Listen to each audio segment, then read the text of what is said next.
I'm Heath Lambert, and you're listening to Marked by Grace, a podcast applying the grace of Jesus to all of life.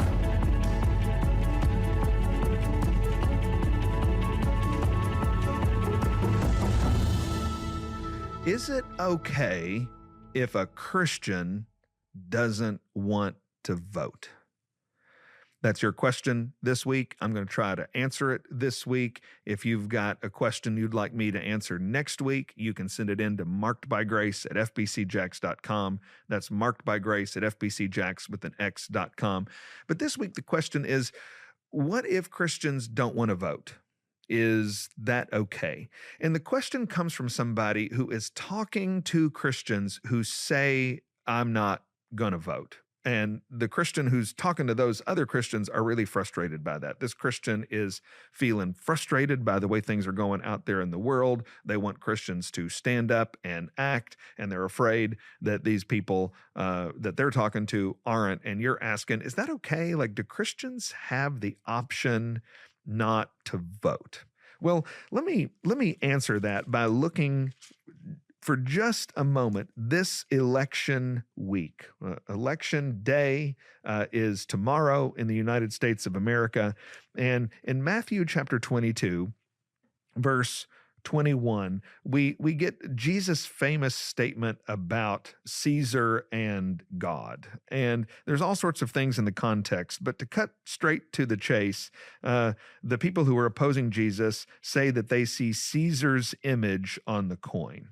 And then in verse 21, he, Jesus, said to them, therefore, render to Caesar the things that are Caesar's, and to God the things that are God's. Now, in the context, this is about money and paying taxes. But Jesus gives us a principle that extends beyond money and taxes. And he actually talks about two realms. He says there's two realms in God's world. There is the spiritual realm that is God's, and there is the governmental realm that is Caesar's. Doesn't mean these two realms have nothing to do with one another. Doesn't mean the governmental world can't impact the way we live our spiritual lives. Doesn't mean that God is not sovereign over both. He's just saying there are two realms.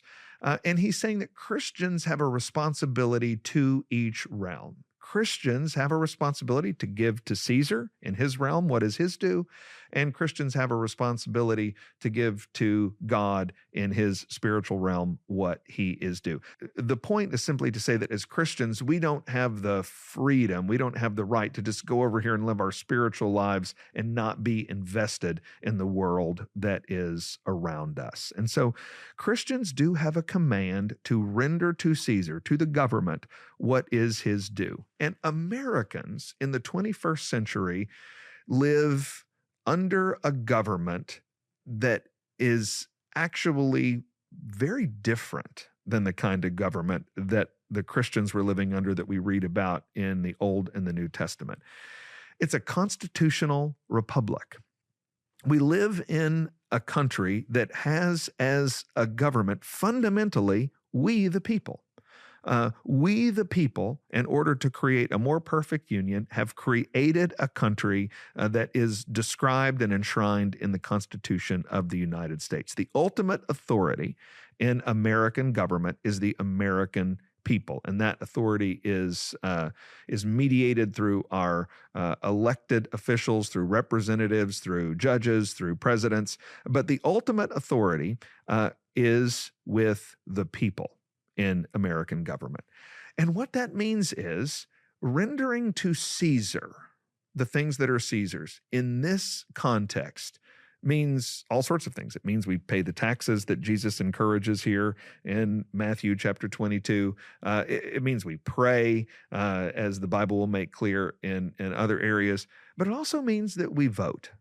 Our government asks its citizens to vote. And as Christians, we should be the most concerned about having our voice be heard. If we want our beliefs, our convictions, our principles to have an impact in the public square, then we have to do one of the main things that is required of us to let those voices be heard, and that is to go vote. Now, voting in and of itself is not a moral virtue. You need to vote the right way. If you're a Christian and you go and you cast your ballot in an unchristian way, we got a whole other kind of problem. So it can be challenging to figure out how to vote. And how to do that is far beyond the scope of what I can deal with on the podcast this week. If you got specific political questions, I'd be happy to address those. But actually, for now, if you're trying to figure out what your vote ought to look like, I might encourage you to listen to a sermon series that I preached called Jesus on Politics. I preached it over 10 weeks at First Baptist Church in Jacksonville. You can find that on YouTube. You can find that on our app. There's all sorts of ways for you to get those sermons. But I just spent 10 weeks talking about how, as Christians, we think about the most controversial political issues of our day. Whatever you do, you need to figure out how to vote as a Christian. And when you have figured that out, you need to go to the polls on Election Day and render unto Caesar the things that are Caesar's. And one of those things in American culture is a vote.